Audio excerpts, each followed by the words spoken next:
tell you what, sometimes it's the little things that make a big difference, especially with all the chaos going on out in the world, and maybe even in your own home, if you're anything like me, with kids unexpectedly home from school. Maybe for the rest of the school year, it can be a little wild around here. And I personally need a bit of a mood booster, especially in the morning. What's the first thing you do every morning?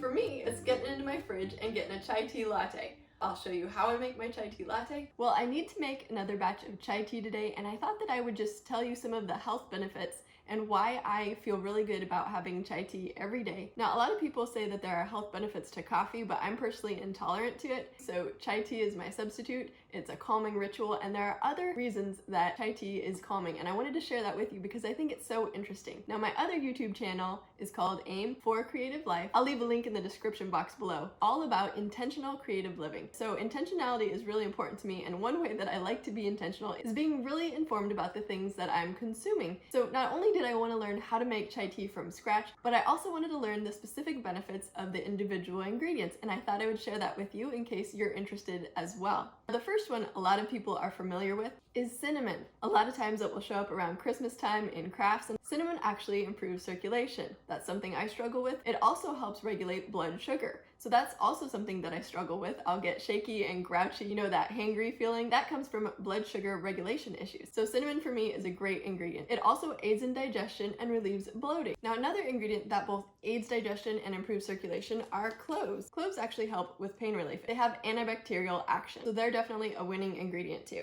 These are peppercorns, and black pepper also aids in digestion, and it gives chai that spicy flavor. It has antioxidants, and it helps prevent fat buildup. Cardamom also improves circulation. It's said to aid in detoxing your organs, and it might help you fight respiratory allergies. Now, I don't personally use fennel as much anymore, but it is an ingredient some people will use in their chai tea mixes, and it helps with digestion. It can help provide vitamin C, as well as reduce your appetite. And it can help if you have issues with cramps. And I'll talk about another ingredient that also helps with female issues. Now, star anise is just a really beautiful spice. Star anise also helps promote digestive health. It can help, like the black pepper, with achy joints and muscles. It can help you have more restful sleep. It helps with respiratory health. It also has female health benefits. So if you're having problems with intense PMS, this might help. It uplifts your mood, and it eases constipation, which nobody likes to talk about, but a lot of us deal with, right? Now, I don't have it in front of me, but you probably already know about the wonderful benefits of ginger, how it can boost your immunity. It contains antioxidants, and it aids in your digestion. Now, last but not least, no matter what kind of tea that you're going to use to make this, whether it's black tea or the rooibos like I use, tea has a lot of antioxidants. Now, I personally try to limit my intake of caffeine. It makes me cranky and increases my anxiety, so I prefer rooibos tea for that reason.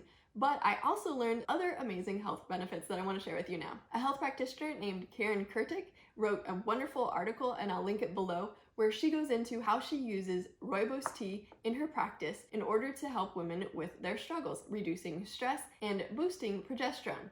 Progesterone is the calming hormone. My body really doesn't make it that well. When I was at the peak of my anxiety and having panic attacks, I'm sure I had like 0 progesterone in my system.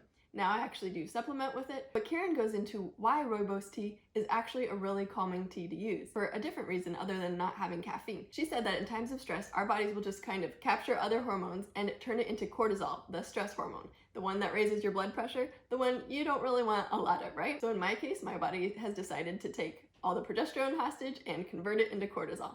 Well, it does that through the use of enzymes. The rooibos tea will slow the action of those enzymes, therefore allowing you to retain progesterone, that calming hormone that allows you to think clearly. She did a study with her patients where within a month of her patients using 1 to 2 cups of this rooibos tea every day, they felt calmer. Some of them had lowered their blood pressure from an elevated to a normal level. Now, you have to make sure with that you're not using any rooibos spices that contain licorice, because licorice actually can up your blood pressure, so be aware of that. But women's acne improved and cleared up at least by 20%, and some women experienced a 70% clearing of their acne. Other benefits of the rooibos tea is reducing the severity of cramps or eliminating them altogether if women experience heavy periods, normalizing the periods, and a lot of these problems come from excess estrogen, which most women in America today experience. We're just in a stressful culture. Our busyness and everything, we just end up with a lot of excess estrogen and not that much progesterone. So it makes sense that their acne and everything would clear up if they're balancing their hormones. So overall, I found her findings really encouraging, and I'll link to them below.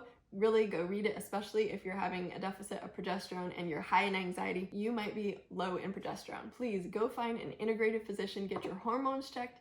That was a very helpful thing for me to get my hormones checked and get that leveled out. I became sane and I felt alive once again instead of being in total survival mode all the time. So I just want to encourage you in your health, and I hope that I informed you with some different health benefits of this chai tea to make you fall even more in love with it beyond just the wonderful flavor and aroma. These are the spices in the ratios that I use to make chai tea latte. I'll post some links of the different spices that I use in the description box below so that you can make it for yourself if you're interested. This is the rooibos tea, and I use 1 to 2 tablespoons of that depending on how strong I want, but generally about 1 tablespoon. You can just use regular black tea for that. This is about 1 inch of fresh ginger. I also use it frozen. I'll buy a bunch and slice it up and freeze it. I've used the ginger powder before. You could use 1 to 2 teaspoons of that, but then you have kind of that sand in the bottom. 3 cinnamon sticks. These are green cardamom pods. I just use about, I guess I would say 1.5 teaspoons of those. And these are star anise. These are cloves, that's about 1 teaspoon, and that's about 1 teaspoon of peppercorn. Lightly crush them in this. I had the kids do it last time, and after a week of being stuck at home, they were really into that. Pulverized everything, but you don't really want to pulverize it. I would just break these into maybe 3 pieces and crush them in half. Then after kind of freshly crushing them, I fill the water in my pot up to here, and then I'll boil it for 10 minutes, and I'll turn it off and just let it sit for a little while. And I actually reuse these spices like 1 to 2 times.